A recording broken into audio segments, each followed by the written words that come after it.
être bénévole, ça apporte plus que ce que l'on donne. Ça nous permet vraiment de créer une deuxième famille autour du foot, qui est déjà un sport vraiment sympa. Mais on n'est pas obligé d'aimer le foot en lui-même pour être bénévole. On peut aussi être bénévole simplement pour apprécier le contact humain et tout ça.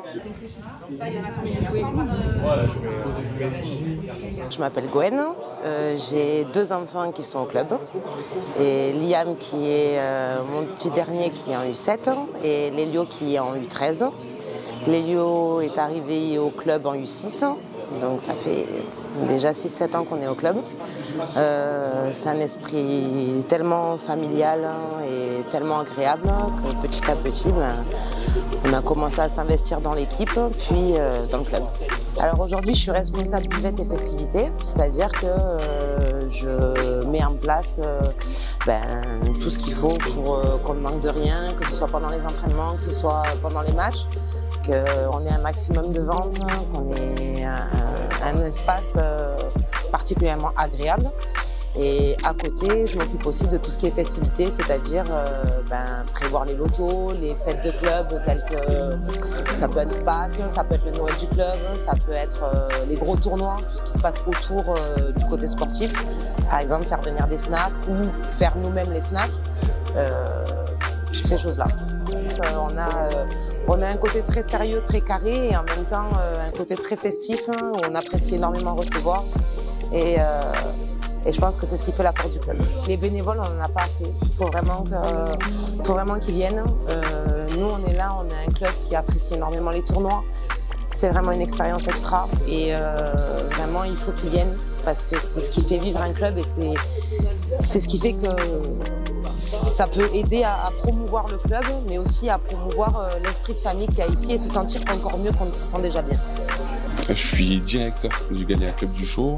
Je suis arrivé en janvier 2024 et mon rôle c'est de coordonner un petit peu les différents projets du club, que ce soit sportif, associatif et éducatif.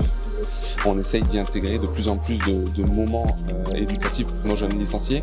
Notre public cible, c'est notre école de foot, donc c'est des catégories U6 jusqu'à nos catégories U10, U11. Et on voudrait les investir davantage sur des projets internes au club éducatifs, comme le Puissance Foot par exemple. On a développé le dispositif Puissance Foot au sein du club.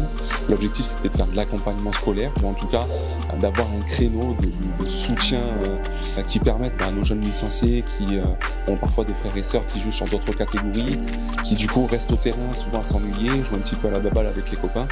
Et bien là on va créer ce temps pour le rendre utile et va permettre de pouvoir travailler un petit peu sur leurs devoirs, d'être accompagnés sur leurs devoirs par des bénévoles, par des parents, des frères, des sœurs qui viennent donner un coup de main pour la partie scolaire et lier un petit peu l'utile à l'agréable. Ce qui est intéressant, c'est que on sort du cadre conventionnel dans lequel les jeunes sont habitués à faire leurs devoirs. Ils sont pas à l'école, ils sont pas chez eux, c'est pas leurs parents. Et souvent le fait d'être avec les copains du club et de savoir que juste après ils vont pouvoir aller jouer au foot, ça leur donne un petit peu plus d'envie et de motivation pour pouvoir terminer les quelques devoirs scolaires qu'ils ont à faire.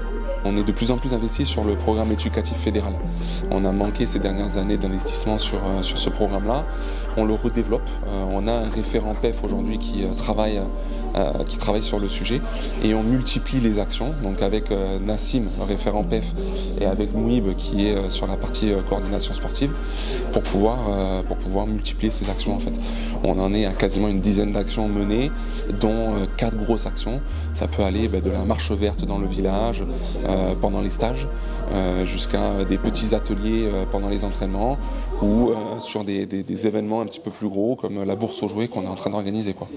Et aujourd'hui, notre école de foot ne peut pas reposer que sur les capacités sportives du club et de nos éducateurs, et doit reposer sur un projet qui est beaucoup plus général, beaucoup plus gros, et qui englobe à la fois le projet associatif, le projet éducatif et le projet sportif. Aujourd'hui, on est à 50% sur du sportif, 50% sur de l'éducatif, sur l'intégralité de notre école de foot. Et notre objectif, nous, en tant que dirigeants de club, c'est d'investir les parents, les bénévoles et nos licenciés sur ce développement-là, sur ce projet-là, pour pouvoir fidéliser, renforcer et développer au maximum notre école de foot et notre club dans sa généralité, quoi.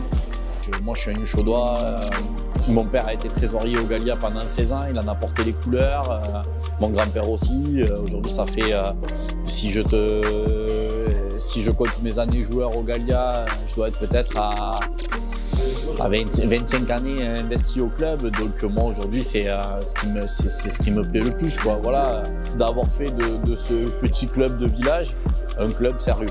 Voilà, et qui a encore envie de se développer, qui a une petite marge de progression, qui est aussi quand même accompagné par sa municipalité, parce que ça il faut quand même le dire, aujourd'hui un club de foot sans sa municipalité c'est tout simplement impossible. On ne peut pas être en guerre avec sa municipalité.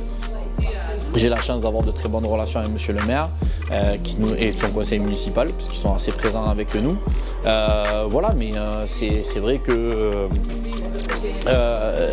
voilà, d'avoir mis Huchot sur la carte de la France, parce qu'avec notre tournoi, c'est vrai qu'on en parle beaucoup. Maintenant, la National Gallia Cup est réputée. D'avoir mis Huchot sur la carte de la France, ça fait plaisir, quoi. C'est kiffant.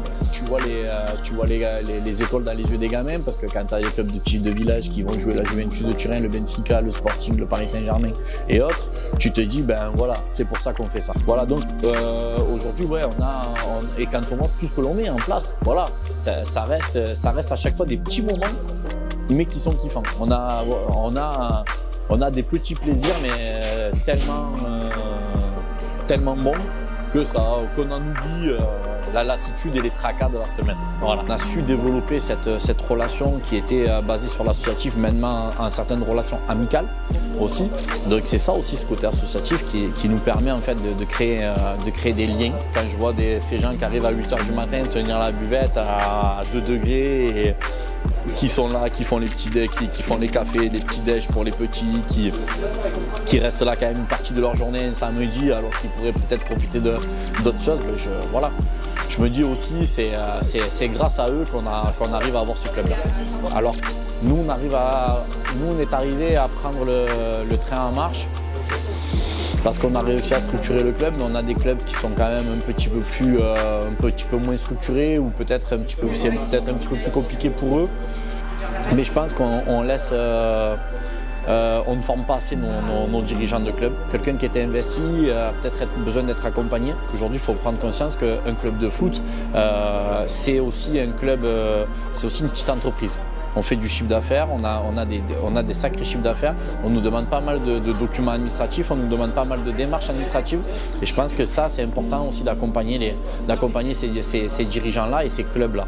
Et voilà, que nos instances reviennent un petit peu à la base et soient un petit peu plus présentes, et je pense qu'à travers des actions comme tu fais, et qui sont aussi régies et validées par nos instances, c'est très bien.